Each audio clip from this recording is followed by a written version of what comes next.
kelompok 1 IPS SMP Negeri 1 Ciasem akan mempresentasikan masa demokrasi terpemimpin. Perkenalkan, nama saya Risti Fitriani. Perkenalkan, nama saya Adelia Handayani.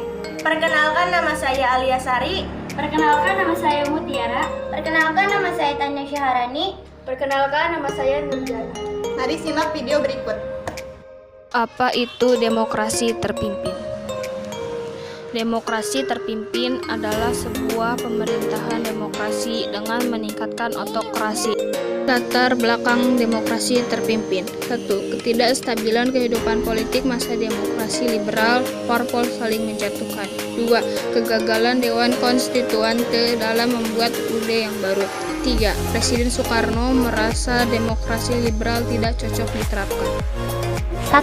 Perkembangan politik. Ide tentang konsep demokrasi terpimpin muncul pertama kali pada tanggal 10 November 1956 saat Presiden Soekarno membacakan pidatonya dalam membukakan sidang konstituante.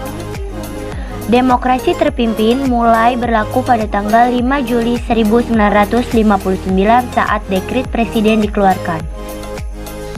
Pada tanggal 19 Desember 1961, Presiden Soekarno mengeluarkan komando yang dikenal dengan nama Trikomando Rakyat atau Trikora di Yogyakarta. Isi Trikomando Rakyat atau Trikora yaitu sebagai berikut. A. Gagalkan pembentukan negara Papua bentukan Belanda. B. Kibarkan sang merah putih di Irian Barat tanah air Indonesia. C. Mobilisasi umum untuk mempertahankan kemerdekaan dan kesatuan tanah air dan bangsa. 2.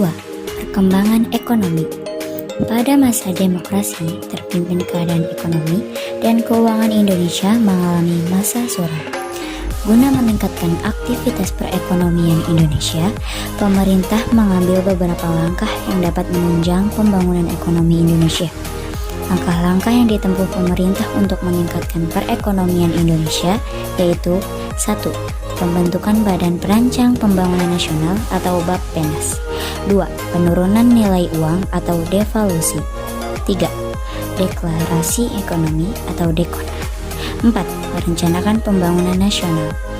3. Kehidupan masyarakat Indonesia pada masa demokrasi terpimpin. Murid-murid sekolah lanjutan pertama dan tingkat atas pada tahun 1950-an jumlahnya melimpah dan berharap menjadi mahasiswa. Adapun untuk umat Kristen dan Katolik didirikan sekolah tinggi, teologi, serta seminari-seminari. 4. Keadaan politik dan dinamikanya menjelang akhir demokrasi terpimpin. Setelah pemilu tahun 1955, beberapa partai politik pemenang pemilu mengadakan konsolidasi, tak terkecuali PKI yang di akhir tahun 1963 telah menunjukkan kekuatan. Di beberapa elemen masyarakat dibentuk organisasi seperti BTI, Pemuda Rakyat, CGMI, dan banyak lagi.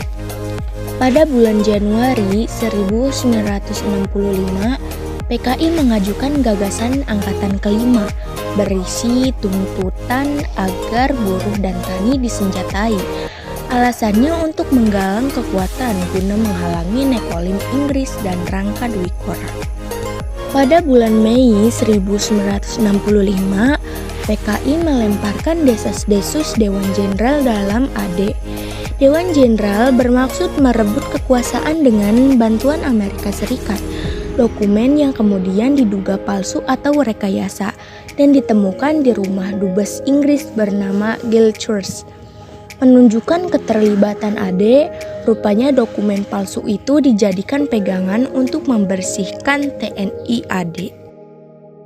Tengah-tengah kecurigaan dan memanasnya konflik antara TNI AD dan PKI, terjadilah peristiwa yang kemudian dikenal peristiwa G30 SPKI, dan kemudian muncul banyak versi istilahnya.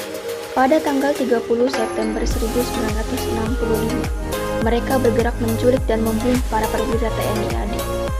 Adapun beberapa perwira TNI AD yang diculik yaitu Letnan Jenderal Ahmad Yani, Mayor Jenderal R. Suprapto, Mayor Jenderal M.T. Haryono, Mayor Jenderal S. Parmani, Brigadir Jenderal D.I. Panjaitan, dan Brigadir Jenderal Sutoyo Siswo Miharjo. Inspektur Kehakiman atau Auditor Jenderal TNI AD, Mereka ditetapkan oleh pemerintah RI sebagai pahlawan revolusi. Kemudian tanggal 1 Oktober 1965 malam, Maijen Soeharto mengeluarkan pengumuman melalui RRI. Isi pengumuman itu antara lain menegaskan bahwa G30S adalah pemberontakan. Presiden Soekarno dalam keadaan selamat. Oleh karena itu, rakyat diminta tenang, tetapi tetap waspada.